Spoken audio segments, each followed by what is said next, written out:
जैसा कि आपको मालूम है कि हमने जब रिसर्च रिव्यू करवाई थी, लेक्चर वगैरह हमने एक्सप्लेन किया था ग्राउंड ग्रेन्युलेटेड ब्लास्ट फर्नेस लेक के ऊपर। जो 5 साल का हमने रिसर्च रिव्यू करवाया था, इसमें आपको याद होगा कि हमने एक पॉइंट लिखा था कि जो ग्राउंड ग्रेन्युलेटेड ब्लास्ट फर्नेस लेक है, इसका सस्टेनेबल इंफ्रास्ट्रक्चर या एनवायरनमेंट फ्रेंडली कंट्रीब्यूशन है इसका। तो आज के सेशन में मैं थोड़ा इनको ब्रीफली एक्सप्लेन करूंगा, क्योंकि अक्सर एक सवाल रहता है कि सस्टेनेबल इंफ्रास्ट्रक्चर है क्या। तो बेसिकली कुछ करेक्टरिस्टिक है कि अगर किसी भी जो सेकेंडरी सीमेंटिशियस मटेरियल है, इसमें ये प्रॉपर्टीज हो, तो हम इसको सस्टेनेबल इसके कैटेगरी में हम इसको शामिल कर देते हैं। तो आज का जो डिस्कशन है वो इसी के ऊपर होगा। अच्छा, जो GGBFS में सबसे पहला पॉइंट है वो है waste utilisation and circular economy. जैसे कि मालूम है कि हमने पहले भी डिस्कस किया था कि ये एक बाई प्रोडक्ट है जो हमारे पास स्टील इंडस्ट्री से निकलता है। आमतौर पर अगर इसमें उसको हम यूज ना करें तो ये हमारे पास लैंडफिल में जाता है, मतलब एक वेस्ट मटेरियल वैसे भी अ, जिसका कुछ फंक्शन या कुछ एप्लीकेशन वगैरह नहीं होता।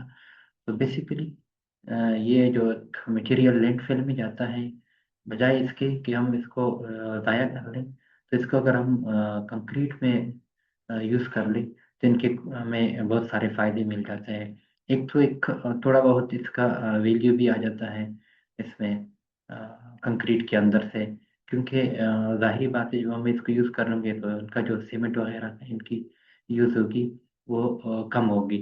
अच्छा, ये तो पहला हो गया। तो दूसरा पॉइंट है वो है significant reduction in carbon dioxide emission.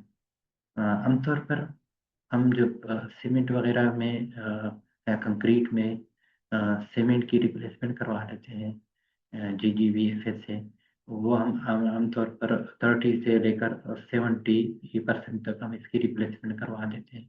अच्छा, जब हम ये रिप्लेसमेंट करवा देते हैं, क्योंकि हमें ये भी पता है कि जो सीमेंट वगैरह की प्रोडक्शन होती है इसमें बड़ा जो कार्बन डाइऑक्साइड इमिशन है एनवायरनमेंट में, उनका कंट्रीब्यूशन ज़्यादा होता है, ज़्यादा कार्बन डाइऑक्साइड जाता है एनवायरनमेंट में। तो ये अगर हम इसको रिप्लेस कर लें तो जाहिर बात है हमारे पास जो इनकी डिमांड होती है सीमेंट की वो कम होगी हमारे पास। वो इतना नहीं होगी जितना जो हमें एज यूजुअल या नॉर्मल कंडीशन में हमें ज़रूरत होती है। तो इससे हम एक ऐसे समझ लो कि एक कार्बन डाइऑक्साइड इमिशन को कम कर सकते हैं अगर हम इसको यूज़ कर लें। अच्छा, जो तीसरा पॉइंट है वो है improved durability along service life. जैसे हमने पहले भी बता दिया था कि जो ग्राउंड या स्लैग सीमेंट है, इसकी जो अगर हम कंक्रीट में यूज कर ले तो ये परमेबिलिटी, जो परमेबिलिटी है उसकी, उसको कम कर लेता है। जब परमेबिलिटी कम हो तो इसमें जो ड्यूरेबिलिटी एस्पेक्ट है वो काफ़ी बेहतर ही आ जाती है। मतलब इसमें जो साल्ट है या कोई एसिड वगैरह या वाटर वगैरह, इनकी इंट्रूशन वगैरह जो है वो कम हो जाती है। जब वो कम हो जाती है, जाहिर बात है इसमें corrosion वगैरह का इश्यूज भी नहीं आ जाए। corrosion का नहीं होगा तो रिप्लेस इसमें मेंटेनेंस वगैरह के भी इसमें इश्यूज वगैरह इतना ज़्यादा नहीं होते। तो एज अ होल अगर हम इसको देखें तो इसमें कास्ट इफेक्टिव है। और दूसरा जो है इसमें मेंटेनेंस, ये जो लॉन्ग टर्म इनकी सर्विस लाइफ है वो इसमें एक्सटेंड हो जाता है। अच्छा, जो चौथे नंबर पर है रिड्यूस हीट ऑफ हाइड्रेशन। जैसे हमने पहले भी बोला था कि हम जो स्लिक सीमेंट है ये बेसिकली हीट ऑफ हाइड्रेशन को कम कर लेता है। हीट ऑफ हाइड्रेशन जब कम होंगे जहाँ पे हमारे पास मास प्रोडक्शन में या बल्क क्वांटिटी में कंक्रीटिंग होती है, जिस तरह डैम हो गया या कोई जो हाई राइज बिल्डिंग है इसमें राफ्ट फाउंडेशन होगी, या कोई और भी इसमें बहुत सारी चीज़ें जहाँ पे हमें हेवी फाउंडेशन की ज़रूरत या हेवी कंक्रीटिंग की ज़रूरत होती है, तो उसी में हम इसको यूज़ कर सकते हैं, ताकि इसमें जो थर्मल स्ट्रेसेस की वजह से इसमें जो इशूज आ जाएंगे वो सबसे कम हो। अच्छा, जो पांचवा है वो efficient use of natural resources. हमें तो ये भी मालूम है कि जो सीमेंट वगैरह हम बनाते हैं तो इसमें जो रॉ बेसिक जो रॉ मटेरियल है वो दो है, लाइमस्टोन है और क्ले है। क्योंकि इसमें अगर हम ब्रॉडर टर्म में मैं बात कर लूँ, जब रिप्लेसमेंट करवाएंगे तो जाहिर बात है इनकी प्रोडक्शन वगैरह का जो डिमांड है वो थोड़ा कम होगा। जब वो डिमांड कम होगा जाहिर बात है हमें इनकी जो माइनिंग वगैरह या जो क्वेरी करवाते हैं इनके लिए रॉ मटेरियल को लाने के लिए, तो वो कम होगा। क्योंकि वहाँ पे हम माइनिंग करते तो इसमें डिफरेंट इक्विपमेंट वगैरह यूज़ होता है। जब इक्विपमेंट यूज़ करेंगे तो इसमें एनर्जी वगैरह की कंजम्पशन होगा, और जब एनर्जी कंजम्पशन होगी तो जाहिर बात है इसमें कार्बन डाइऑक्साइड इमिशन होगा। तो हम लाइफ साइकिल कास्ट में अगर हम देखें तो बेसिकली एक efficient use of natural resources भी हम अ, कर सकते हैं इनसे, कि उनका भी कंजर्वेशन हो। जो हम सीमेंट में आमतौर पर यूज होंगे तो इनका ऑटोमेट इनडायरेक्टली इनका जो प्रोडक्शन से लेकर फिनिशिंग तक जो कास्ट वगैरह आ जाता है वो कम होगा। अच्छा, इसके अलावा जो 6 नंबर पर है वो इकोनॉमिक सस्टेनेबिलिटी। जैसे मैंने पहले बोल दिया था कि परमेबिलिटी को कम कर ले, जब परमेबिलिटी कम होगा तो इसमें इश्यूज नहीं होंगे, जो इश्यूज नहीं होगा तो इसमें मेंटेनेंस कास्ट नहीं होगा। मेंटेनेंस कास्ट होगा जब स्ट्रक्चर हमें अच्छी तरह रिजेक्ट करेगा, जो एसिड अगर साल्ट वगैरह की, तो इसकी जो कोरोजन रेजिस्टेंट होगी वो जबरदस्त होगी। जो कोरोजन रेजिस्टेंट होगी तो इसमें इश्यूज नहीं आएंगे, तो इश्यूज नहीं आएंगे तो ये ऑटोमेटिकली ये इकोनॉमिकल फैक्टर है, मतलब ये इकोनॉमिकल इंफ्रास्ट्रक्चर में आ जाता है कि इसके ऊपर हमें जो मटेरियल है वो उनका कास्ट इफेक्टिव हो, उसकी एप्लीकेशन जो है वो भी कास्ट इफेक्टिव हो, और जो उसका इम्पैक्ट हो वो भी कास्ट इफेक्टिव हो। जब ये तीनों चीजें मिल जाती है तो हमें एक इकोनॉमिक एज अ होल जो है वो कास्ट इफेक्टिव इंफ्रास्ट्रक्चर मिल जाता है। तो जो 7 नंबर पर है कंपेटेबिलिटी विद ग्रीन बिल्डिंग। जैसे आप लोगों ने सुना होगा कि हम आजकल जो ग्रीन बिल्डिंग की बात कर लेते हैं, कि हम जितनी भी जब मटेरियल वगैरह यूज कर रहे हैं माइनर से लेकर मैक्रो लेवल पर, तो इसकी एक हम ऐसे समझ लो कि प्रोडक्शन से हम अगर इनकी सारी चीज़ें कैलकुलेशन में ले आए, कि जब ये एग्रीगेट वगैरह बनता है तो इसकी माइनिंग कर लेते हैं, माइनिंग के दौरान इसका क्रशिंग भी कर लेते हैं, इसमें एनर्जी कंजम्पशन होगा, कार्बन डाइऑक्साइड इमिट होगा, तो इन सारी चीज़ों को मिला के अगर हम इसको इसी हिसाब से देखें तो ये बेसिकली इनकी रिडक्शन होगा जो कंस्ट्रक्शन मटेरियल है, और ये वेस्ट मटेरियल यूज होगा। तो एज अ होल ये जो ऐसे समझ लो कि ये जो ग्रीन बिल्डिंग के हमारे पास स्टैंडर्ड है, लीड्स हो गया तरह, ये उसी के कैटेगरी को भी हम काफी बेहतर कर सकते हैं इसमें।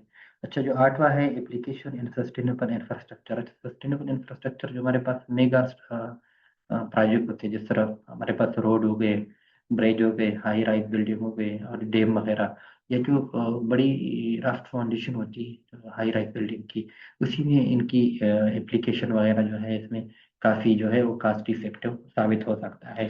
अच्छा, जो नए है हमारे पास, अगर हम वो देखें आखिर में, तो जो कंक्लूजन पे मैं देखूं कि हमारे पास जो ग्राउंड ग्रेन्युलेटेड ब्लास्ट फर्नेस ले गए, ये इज अ की मटेरियल है, आप ऐसे समझ लो सस्टेनेबल इंफ्रास्ट्रक्चर की। क्योंकि जो इसमें पहला पॉइंट है वो है रिडक्शन ऑफ कार्बन फुटप्रिंट, क्योंकि हम जब रिप्लेसमेंट करवाते हैं तो कार्बन डाइऑक्साइड को इनडायरेक्टली हम कम कर लेते हैं। तो जो दूसरा पॉइंट है उसमें enhance durability and service life. जैसे पहले बता दिया कि जब स्ट्रक्चर के अंदर इश्यूज नहीं आएंगे तो जाहिर बात है इनमें सर्विस वगैरह जो है इनकी एक्सटेंड हो जाता है, इनकी अच्छी सर्विस लाइफ दे देता है इसके। जो तीसरे नंबर पर है रीयूज इंडस्ट्रियल वेस्ट, से मैंने स्टार्टर में बता दिया था कि एक बाई प्रोडक्ट है और वेस्ट मटेरियल है, जो कि आमतौर पर हम इसको लैंडफिल में फेंक देते हैं। तो अच्छी अच्छी बात है हम एक वेस्ट मटेरियल को हम रीयूटिलाइज कर लें, और लॉन्ग टर्म या मैक्रो इकोनॉमिक लेवल पे हम इसका फायदा उठा सकते हैं। जो आखिर वाला है लोअर लाइफ साइकिल कास्ट। जैसे मैंने पहले बता दिया था कि हर मटेरियल को हम प्रोडक्शन से लेकर आखिरी फिनिश तक इनका प्रोडक्शन में अ, जो मटेरियल कास्ट है वो कितना है, लेबर कास्ट कितना है, इसके अलावा जो इनकी प्रिपरेशन या माइनिंग पे जितना खर्चा आ जाता है, एनर्जी कंजम्पशन का हो गया, और एनवायरनमेंट का के ऊपर जितना कार्बन डाइऑक्साइड इमिशन होगा, तो इन सारा चीज़ों को अगर हम मिला दें तो इसमें जो इनका फाइनल ऐसे समझ लो कास्ट वगैरह है वो कम हो जाता है। तो इन जो सारी चीज़ों की जो मैंने 8 एप्लीकेशन बता दी, इसके मद्देनजर रखते हुए तो हम ये कह सकते हैं कि जो ground granulated blast furnace slag है, ये एक जो कंक्रीट है, इसका ग्रीन मटेरियल भी आप कह सकते हैं, जो कि स्ट्रेंथ को इम्प्रूव कर लेते हैं और ड्यूरेबल भी है। और इसके साथ ये सस्टेनेबल इंफ्रास्ट्रक्चर में बड़ा पायदार साबित हो सकता है। तो मेरे हाल में आप काफ़ी हद तक को समझ आ गया होगा। तो इसके साथ साथ अगर आप मेरे चैनल पे नए, तो आप सिविल इंजीनियर है या कोई साइट इंजीनियर के साथ, साइट के साथ आपके कोई लिंक है, तो आप ज़रूर इसको लाइक करें, सब्सक्राइब कर लें। और इसके साथ साथ अगर आपको डिटेल चाहिए तो ऊपर मेरा लिंक के ऊपर मेरा लेक्चर है 5.1 जो पार्ट सी का लेक्चर है, इस पे आप क्लिक कर ले, वहाँ पे डिटेल लेक्चर भी आपको